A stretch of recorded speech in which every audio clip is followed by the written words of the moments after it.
Hello mga guys, madaling araw na tapos na yung trabaho namin mga guys. Overtime na naman binata guys. Sobrang dumi ko mga guys. So, napuno ako ng simento mga guys dahil nagbubuhos kami ng poste mga guys.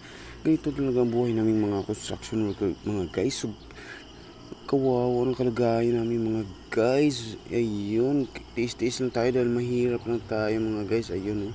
Nagpe-prepare kami guys. Ayun, magbubuhos kami ngayon araw na to mga guys. Ay lapit talaga mga guys. Kahit numuulan mga guys, kailangan pa rin magpatuloy mga guys dahil mahirap lang tayo mga guys. Ayun, oh.